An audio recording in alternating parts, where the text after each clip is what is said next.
एका जोडप्यामध्ये अशा गोष्टी होणं थोड्या साहजिक आहेत. नॉर्मली होतात.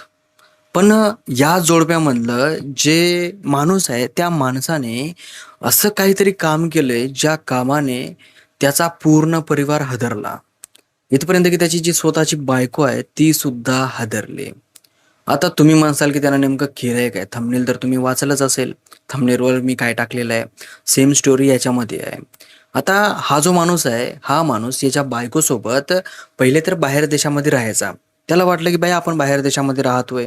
मग आपल्या बायकोला सपोर्ट सिस्टम कोणी नाहीये. आपण इथून काय करतोय हे आपल्या देशामध्ये माहीत नाही होणार. पण ॲक्चुअली त्यानं ज्या गोष्टी केलेल्या आहेत, त्या गोष्टी बाहेर देशामध्ये राहून सुद्धा लपल्या गेल्या नाहीत.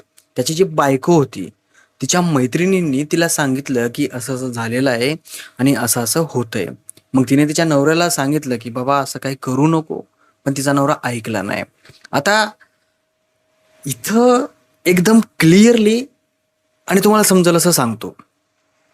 तो जो माणूस आहे, तो माणूस केरळमध्ये राहणारा होता. त्याचं लग्न एका मुलीसोबत झालं. लग्न होऊन 6 वर्ष झाले होते आणि त्याला 4 वर्षाची मुलगीसुद्धा होती. मग त्याने विचार केला, की आपण थोडं बाहेर जाऊन राहूयात. मग तो काय केला, आपल्या बायकोला घेतला आणि ब्रिटनमध्ये जाऊन राहिला. तिथं राहिल्याच्या नंतर काम केलं.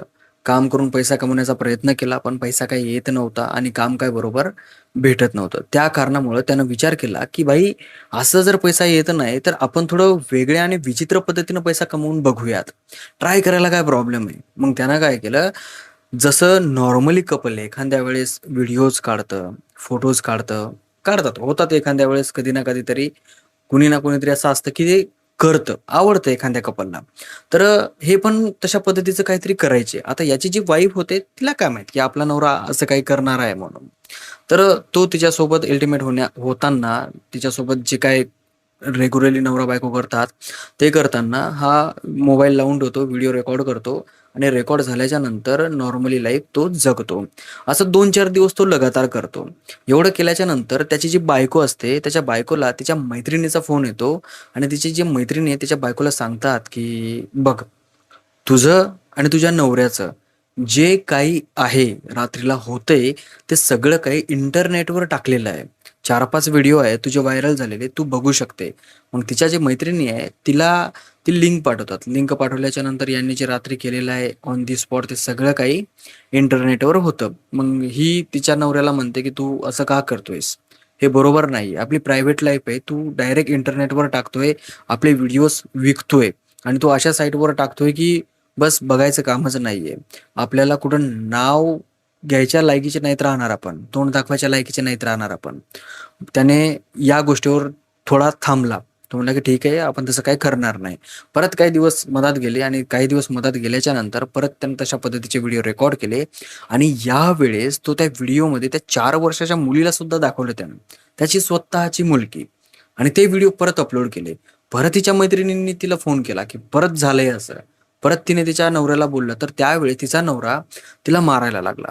इतकं मारलं त्याने तिला, की तिला हॉस्पिटलमध्ये ॲडमिट व्हावं लागलं आणि तिथून ॲडमिट झाल्याच्या नंतर तिला सुट्टी भेटल्याच्या नंतर इतकंच नाही, तिच्यावर फोर्स बनवू लागला, की "आपण एक काम करूयात. तू दुसऱ्याकडे जाय, मी दुसऱ्याची बायको माझ्याकडे घेतो." अशा पद्धतीचं तो तिला बोलायला लागला. आता नॉर्मली आहे, असं कसं शक्य आहे? कुणालाही राग येणार, संताप येणार आणि जी एखादी संस्कारी बाई असते तिला तरी हे असलं अशा फांटाड्या गोष्टी जमतच नाहीत. तर तिनं स्पष्ट नकार दिला आणि ती रागारागामध्ये हा जेव्हा बाहेर जातो त्यावेळेस आपल्या लेकराला घेते आणि परत भारतामध्ये येते, केरळमध्ये आणि केरळमध्ये आल्याच्या नंतर ती तिच्या आई-वडिलांना सांगते, की असं-असं झालेलं आहे. तो माणूस माझ्यासोबत असा-असा करतोय आणि मला काय तो न्याय मिळवून द्या. मग केरळमधली जी पोलीस आहे ती जाते, त्याला पकडते, आणते आणि 3 दिवस काउन्सिलिंग चालते. त्याच्यानंतरही तो माणूस सुधरत नाही. त्याच्यानंतरही तो म्हणतो, की "बाबा मी काही तसं करत नाही. मी सगळे व्हिडिओज वगैरे आहेत ते डिलीट करतो." आणि त्याने ॲक्चुअली ते सगळे व्हिडिओज वगैरे डिलीट केले होते आणि नंतर तो नॉर्मल लाईफ जगत होता. महिना दीड महिना जातो आणि महिना दीड महिन्याच्या नंतर ते परत त्या साईटवर व्हिडिओज अपलोड करतो आणि अपलोड केल्याच्या नंतर त्याच्यामध्ये जी 4 वर्षाची मुलगी होती, तिचा सुद्धा थोडा विनयभंग केल्यासारखा व्हिडिओ अपलोड करतो, बायकोचे व्हिडिओ अपलोड करतो आणि अचानक तो फरार होतो. हालाकी त्याला पकडण्यात आलं. त्याच्यावर आता कारवाई चालू आहे. बट हे जे सगळं झालंय ना, हे सगळं पैशासाठी झालेलं आहे आणि काय फॅन्टसी असते लोकांची अशी फालतूपणाची मला कळत नाहीये. अरे, आपल्यासोबत ज्या व्यक्तीचं लग्न झालेलं आहे, जी व्यक्ती आपल्यावर प्रेम करते, जी व्यक्ती आपल्याला चांगलं मानते, जी व्यक्ती आपल्यावर विश्वास टाकते, आपलं कर्तव्य आहे त्या व्यक्तीचा विश्वास ठेवणं, तिच्यावर तिचं जे प्रेम आपल्यावर आहे त्याची इज्जत ठेवणं आणि खास करून आपली जी वाईफ असते, आपल्या पूर्ण घराची इज्जत असते. तिला राखणं, तिला सांभाळणं हे आपलं कर्तव्य असतं. ना की लोकांसमोर असं उद्ध्वस्त करायचं असतं. हे असे जे लोकं असतात ना, या लोकांचं एकतर लग्न होऊ नये आणि झालं तर अशा मुलीची व्हावं, की ती याच्यापेक्षा वरचढ असली पाहिजे. तेव्हा कुठेतरी ही अशी लोकं जाग्यावर येतील आणि जे अशी लोकं आहेत ना, यांना मूलबाळ तर अजिबात होऊ नये. आता ते 4 वर्षाचं लेकरू त्याला काय समजणार आहे? त्याच्यासोबत सुद्धा यानं काही विचित्र-विचित्र गोष्टी केल्यात आणि त्या गोष्टीसुद्धा इंटरनेटवर अपलोड केल्या होत्या यानं. ते तरी बरं झालं टाईम असताना ते सगळं काही त्या महिलेनं थांबवलं.